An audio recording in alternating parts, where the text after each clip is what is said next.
ఒక రాష్ట్రానికే పరిమితం చేయలేం. ఎందుకంటే హైదరాబాద్ బేస్డ్‌గానే మీరు చాలా కాలంగా అది కొనసాగుతోంది. మీ రాజకీయ ప్రస్థానం కావచ్చు, లేకపోతే సినిమా ప్రస్థానం కావచ్చు. తెలంగాణలోన మార్పు జరిగింది. మీరు చూసారు దగ్గర నుంచి. ఎలా ఉందంటారు? మీరు మీ అబ్జర్వేషన్‌లో ఎలా ఉంది? రేవంత్ రెడ్డి ముఖ్యమంత్రిగా పరిపాలన ఎలా కొనసాగుతుంది? మీ అబ్జర్వేషన్‌లో ఎలా అనిపిస్తుంది?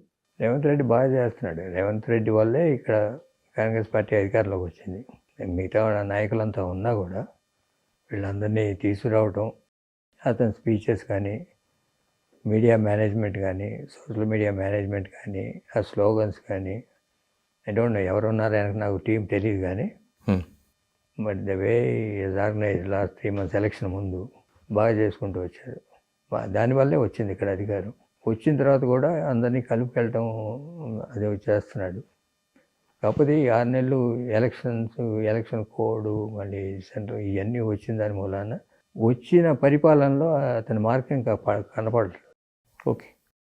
పర్టికులర్ మున్సిపల్ అడ్మినిస్ట్రేషన్ తీసుకున్నాడు.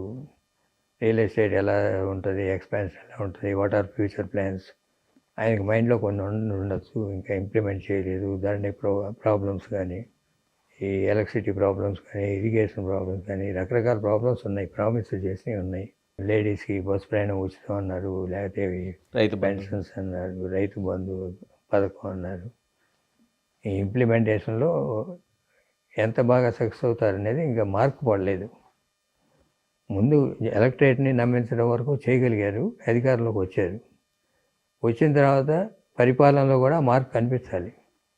మార్క్ కనిపించకపోవడానికి ఇప్పటివరకు ఏంటంటే ఎలక్షన్స్ ఇప్పటి నుంచి ఇక చూడాలి next 6 months how will perform.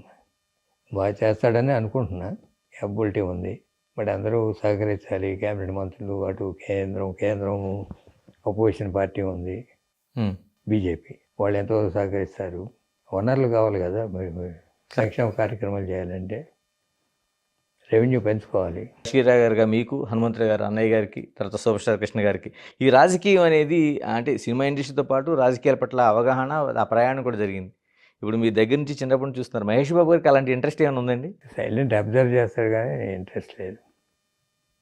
ఎప్పుడైనా ఇంటర్నల్ డిస్కషన్లో ఏం జరుగుతుందని తెలుసుకుంటారు.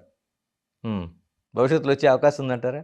ఎప్పుడు చెప్పాడు. రేవంత్ మాట్లాడే మాటలు చూస్తుంటే అప్పుడు ఎలక్షన్ ముందు ఇది చూస్తుంటే కాంగ్రెస్ వచ్చేట్టుంది బాబాయ్ అన్నాడు. ఎలక్షన్ ముందే రేవంత్ ఏదో ఆ రోజు ఏదో టీవీలో మాట్లాడుతుంటే చూస్తా ఇద్దరు ఆ రోజు అన్నాడు. ఎలక్షన్ స్పీచెస్ ఉంటాయి కదా, అవును, స్పీచెస్ వినే దాన్ని బట్టి చాలా దగ్గరగా అంచనాలు వేస్తున్నట్టే కదా, అంటే వచ్చే అవకాశం ఉంది భవిష్యత్తులో. ఏమని చెప్తాం. థ్యాంక్ యూ శశిగిరి గారు, థ్యాంక్ యూ వెరీ మచ్.